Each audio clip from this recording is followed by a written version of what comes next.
j'espère que vous allez bien, je suis super contente de vous retrouver pour une nouvelle vidéo et sur cette chaîne Focus Triathlon qui, ça y est, j'ai envie de vous dire, renaît de ses cendres. Ça y est, des nouvelles vidéos paraissent régulièrement toutes les 2 semaines à partir de cette vidéo. Je suis très contente, vous le savez, je reprends un petit peu tous mes comptes au fur et à mesure avec des publications très régulières, donc je suis super contente. Aujourd'hui on se retrouve pour faire le débrief du triathlon L de Carcan auquel j'ai participé le week-end dernier. Donc on va débriefer un petit peu tout ça. J'ai fait un vlog qui est disponible sur ma chaîne principale que je vous mets de ce côté-là, dans le petit i, peut-être c'est de ce côté-là, vous verrez bien. En tout cas c'est dispo, n'hésitez pas à aller la regarder si vous voulez voir des images de la course. Je vous insérerai quelques photos, mais en tout cas si vous voulez voir le vlog de la course avec ma petite préparation nutritionnelle, etc., n'hésitez pas à aller la voir. Donc déjà un petit point météo, contrairement à tout ce qui avait été annoncé sur toutes les météos, nous n'avons pas eu de pluie, donc ça c'était génialissime. Pour le XXL du lendemain, ils n'ont pas eu de pluie non plus, la pluie est arrivée le dimanche, donc c'était parfait. Donc la course c'était le vendredi 19 mai 2023. Tout s'est très bien passé déjà, je suis arrivée au bout.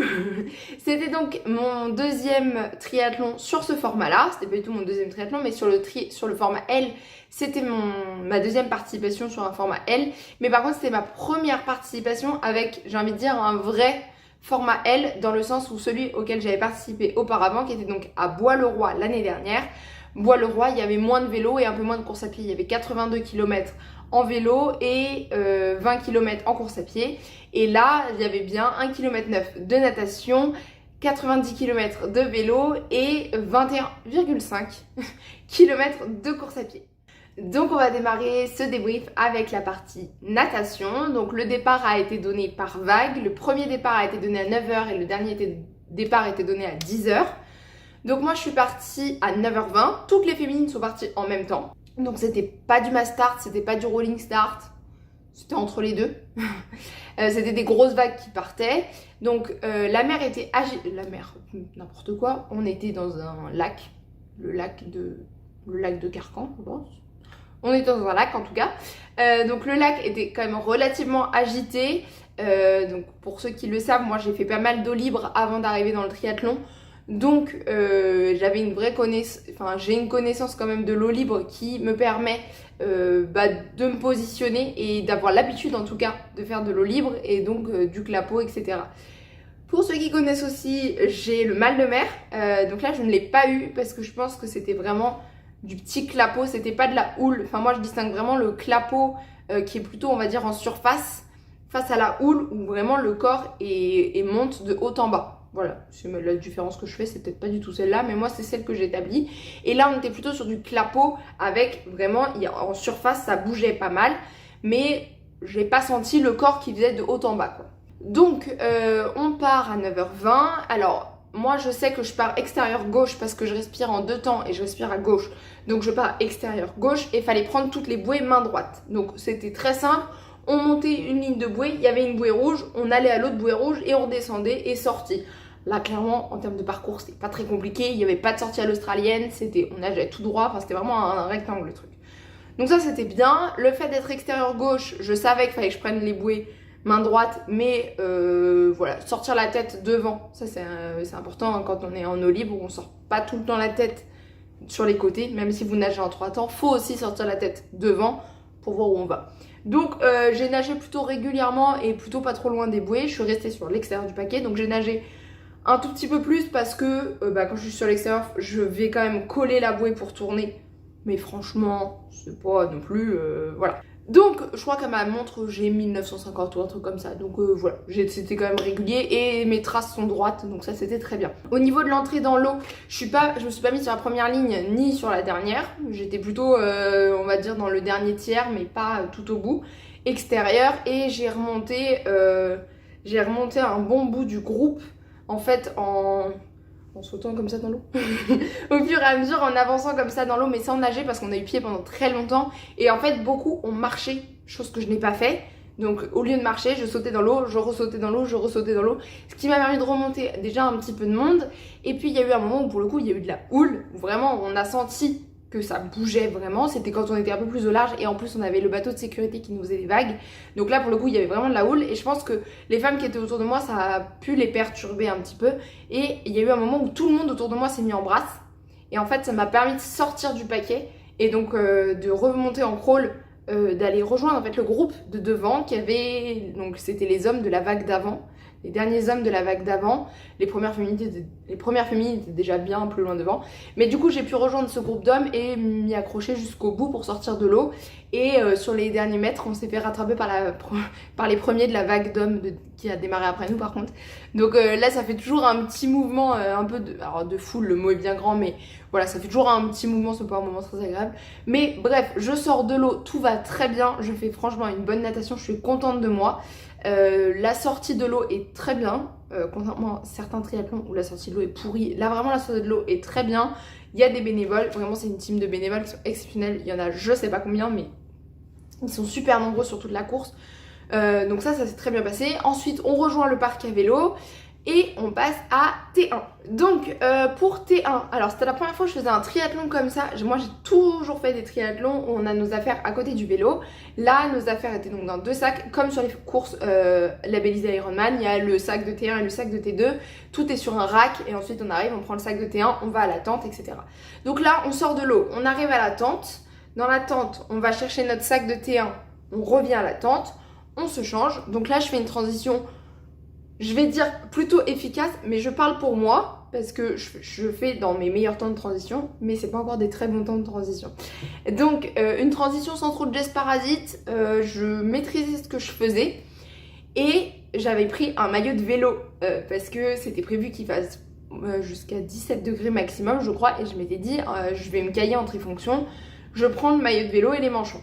Donc je mets mes manchons, je les mets juste à cet endroit là et une fois que je suis sur le vélo je les tire. Donc je fais ça, machin, je mets mon maillot de vélo, je le ferme, je mets la fermeture et tout. Il y avait ma compote qui était déjà dedans et tout.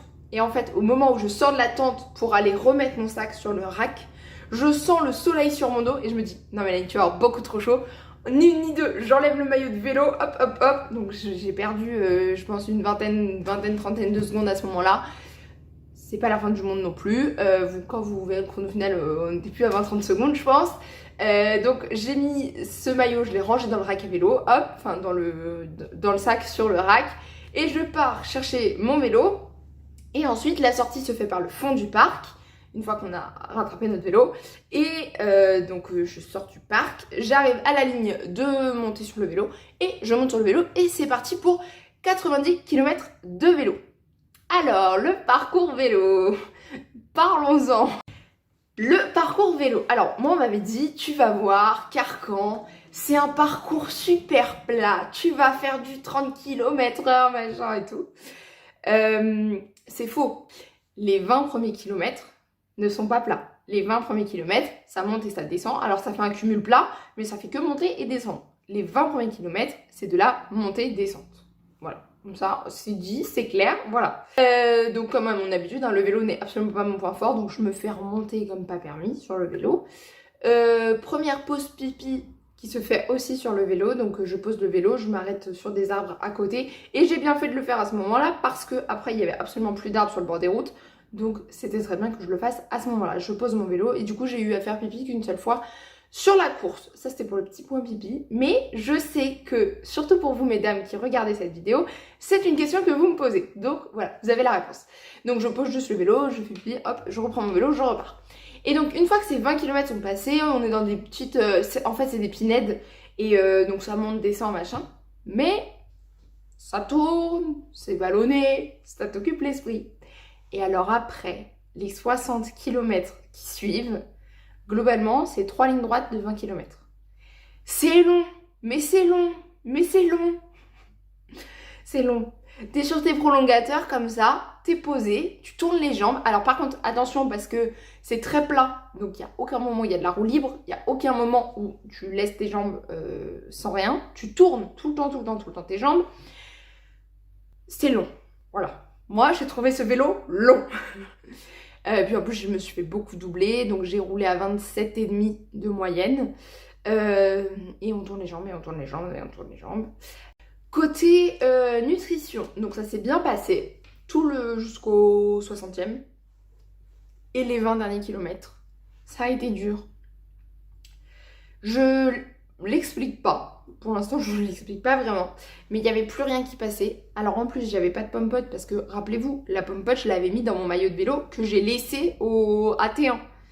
Donc je n'avais pas de pomme-pote. Or, la pomme-pote, c'est le truc où quand il n'y a rien qui passe, la pomme-pote, ça passe. Bon, de toute façon, j'avais de ma boisson d'effort. La boisson d'effort, c'est un peu pareil. Donc j'ai fini uniquement à la boisson d'effort et pas de pâte de fruits parce que ça passait plus. Mais surtout, à un moment, des envies de malaise, enfin des sensations, pas des envies, des sensations de malaise, de se dire à tout moment je tombe. Donc ce que j'ai fait, s'il y a des gens qui ont des explications, allez-y dans les commentaires. Je suis encore à la recherche du pourquoi, du comment. Ce que j'ai fait, c'est que déjà je me suis relevé des prolongateurs. Je me suis dit peut-être t'es un peu plus droite, ça ira mieux. J'ai pas vu un effet flagrant. Et surtout, j'avais un bidon d'eau et un bidon d'eau qui était dans un bidon ISO. Et du coup, l'eau était restée relativement fraîche. Et je me suis arrosée. Pourtant, franchement, il faisait pas trop chaud. Hein. Je pense qu'il faisait à peine 20 degrés. Mais je sais pas. Donc, les bidons d'eau, ça m'a permis de rester, je vais dire rester éveillée, mais en tout cas d'aller jusqu'au bout, on va dire.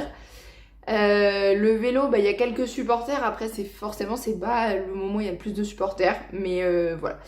J'avais hâte que ce vélo se termine. Autant sur mon premier L, je me souviens que j'étais réglée. Je savais que tous les quarts d'heure, il y avait de la grenadine. Toutes les 20 minutes, il y avait pâte de fruits. Ça passait tout seul. Là, c'était la même organisation, mais je sais pas. Les lignes droites, ça a vraiment été long. Et donc voilà. Après, vous passez, quand vous rentrez, il y a un panneau Carcan. Vous vous dites, génialissime, c'est l'arrivée. Que nini, c'est pas du tout l'arrivée. Carcan, vous quittez Carcan, ensuite vous arrivez dans Carcan, je sais pas quoi, commune de Carcan, et ça arrive 3 fois avant de vous arriver au parc. Et donc vous arrivez au parc, vous posez le vélo, il y a 90 km au compteur. Donc si jamais vous faites ce triathlon, parce que c'est souvent pour ça qu'on regarde ces vidéos, si jamais vous faites ce triathlon, regardez votre compteur, on regarde pas les panneaux, on regarde le compteur. Tant qu'il n'y a pas écrit 90, c'est pas fini. Ensuite, donc on arrive à T2. À T2, donc on arrive, on pose le vélo, donc on rentre par le haut du parc, donc là où on est sorti en fait, on rentre par le haut du parc, on pose le vélo, on va au rack pour chercher le sac de T2, on rentre dans la tente, donc là, deuxième transition, c'est une transition qui est relativement simple. En plus, j'ai croisé un copain du club à ce moment-là, donc ça m'a remonté un petit peu le moral de me dire ça va aller. Puis là, il m'a dit c'est dur. Je lui ai dit ouais, moi aussi. Je me suis dit ça va, Hélène, t'es pas la seule à souffrir. Donc après, transition relativement simple. Je pars juste avec lunettes de soleil, j'enlève les manchons, je change de chaussures. Et donc on repose le sac sur le rack et ensuite on repart par le bas, par là où on est rentré en sortant de la natte. Et on repart par là et là, c'est parti pour 21 km de course à pied. Je pense, très honnêtement, hein, je pense que c'est le semi le plus long de ma vie. C'était un enfer. J'ai subi la course à pied comme j'ai jamais subi en course à pied. Et c'est extrêmement frustrant parce que la prépa était là, j'avais fait une semaine de prépa en stage, j'avais fait des enseignements que j'avais tirés de mon premier L, j'avais dit j'ai pas fait assez de long en course à pied, j'ai fait beaucoup plus de long en course à pied, j'ai fait beaucoup plus de transition au vélo course à pied. Et là c'est frustrant parce qu'en fait il n'y a pas de jus. Il n'y a pas de jus. Voilà. C'est comme ça que je pense que la meilleure explication, c'est qu'il n'y a pas de jus dans les jambes. Et alors le mental, il est... Je pense qu'il est avec le pas de jus des jambes et il va avec quoi. Donc tout le début de la course à pied est très vallonné aussi. C'est un peu comme le vélo, hein. Quand vous partez dans la partie pinède là, c'est pas plat. Voilà, ça monte et ça descend. Donc je pars sur cette course à pied. Les 2 premiers kilomètres dans mes allures, je me dis... C'est génialissime, t'as mal aux jambes mais ça marche. Très bien. 3e kilomètre, à une belle montée et puis à partir du 3e kilomètre, les allures ont fait que augmenter et donc là, bon, après c'était compliqué. Donc vous faites un premier tour dans la forêt, vous revenez, donc là vous passez à côté de la ligne d'arrivée, donc là il y a plein de supporters et ça c'est hyper agréable. Moi en plus il y avait plein de copains du club sur la partie course à pied qui étaient répartis à plein d'endroits. Donc c'était trop bien d'avoir vraiment des supporters sur le bord des routes. J'avais mes parents qui avaient fait le déplacement, j'avais mon copain sur le bord de la route, voilà. Ça c'est vraiment, mais c'est un soutien hors norme. Et sachant que j'ai couru devant tous les supporters que je connaissais, heureusement qu'il y en avait autant. Parce que alors après le reste, j'avoue avoir quand même un peu marché. Donc Je reviens de la forêt comme ça, et là, sachez qu'à Carcan, il y a plein d'arbres. Et les arbres sur le goudron, ça fait quoi? Et bah les racines, ça pète le goudron. Et donc, ça fait des irrégularités sur le goudron. Et la veille, j'avais une copine qui m'avait dit, qui avait fait le triathlon M, qui m'avait dit, ouais, fais attention, moi je suis tombée. Donc elle était tombée sur une irrégularité. Donc je le savais. Sauf qu'à ce moment-là, je courais, là, quand je revenais de la Pinède. Je cours. Donc là, j'arrive dans la foule. Et en plus, il y a les prénoms sur le dossard. Donc tout le monde crie ton prénom, c'est hyper bien et tout. Je cours et là, mais je m'étale la gueule par terre. Mais un truc. Mais vraiment, je me rétame par terre. Du coup, aujourd'hui, j'en ai encore quelques petites séquelles. Donc tout va bien, il n'y a rien de cassé. Par contre, je pense qu'il y a eu une vraie contusion. Il y a eu, donc j'ai le genou tout ouvert, le tibia complètement éraflé.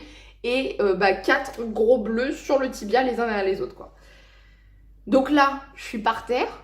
J'ai eu l'espace d'un instant de me dire, ok, là tu viens de te ramasser. Donc là, tout le monde qui avait entendu ton prénom crie, allez Mélanie. Je me relève, donc déjà je check si tout bouge. Ça avait l'air d'aller. Les rafleurs faisaient vraiment mal, c'est de la peau à vif, hein, globalement. Donc ça faisait vraiment mal. Et là, je me dis, bon, ça a l'air d'aller. Je marchote 2-3 mètres là pour en boitillant, etc. Et là, tout le monde qui crie en me disant, mais il faut courir. Je m'y remets, là, tout le monde qui applaudit. Donc ça fait du bien au moral, hein, franchement. Alors je dis pas qu'il faut tomber pour avoir tout ça, parce que au final, quand je suis passée les fois d'après, tout le monde a encouragé. Et tout le monde a encouragé tout le monde. Hein.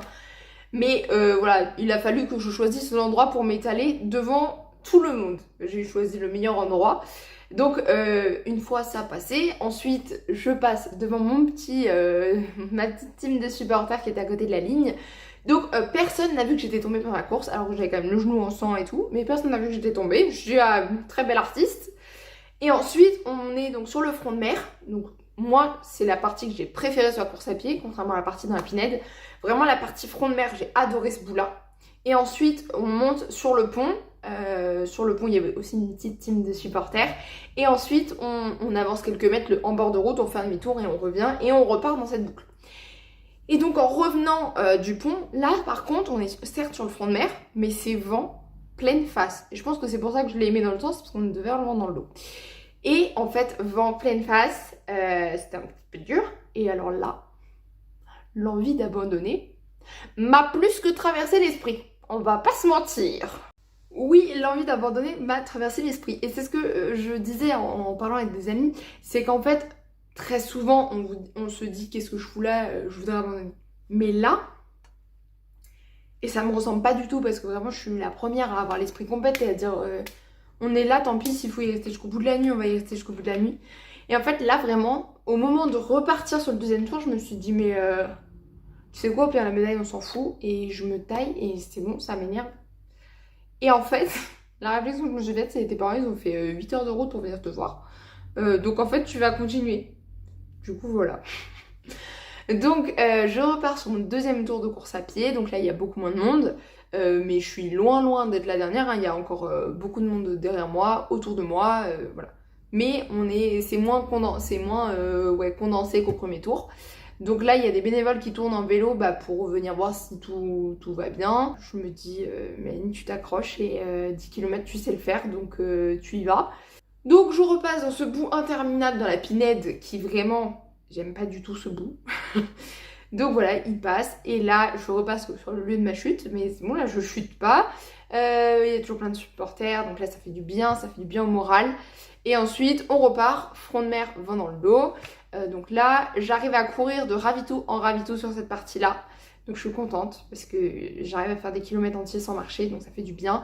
J'ai quand même extrêmement mal au tibia. En fait, ça fait vraiment comme si... Alors la sensation que j'avais, c'était un peu comme si vous avez l'os et que vous aviez la peau qui faisait ça. Ça faisait mal. Et en fait, je pense que c'est les bleus qui ont fait ça. Parce qu'après, ça fait les gros bleus, donc je suppose que c'est ça qui fait cette sensation-là. Et donc ensuite on arrive au pont, on va faire le demi-tour. Et là au moment où je fais le demi-tour, je dis là Mélanie, c'est bon, tu vas finir. Tu vas y arriver. Et donc là, il te reste, quand tu fais ce demi-tour là, à ma montre. J'ai ma montre un peu après, là j'ai ma montre qui sonne 19 km. Et là j'ai un ami du club qui me dit allez Mélanie, il te reste 2 km et demi. Là dans ma tête, J'ai dit oh non. Ma montre venait de sonner 19 et là il me dit 2 km et demi. Donc moi mentalement il m'en restait 2 et en fait non, 2 et demi. Donc je vous promets que le et demi il a son importance quand on était dans l'état dans lequel j'étais. Et ça termine en 7h03.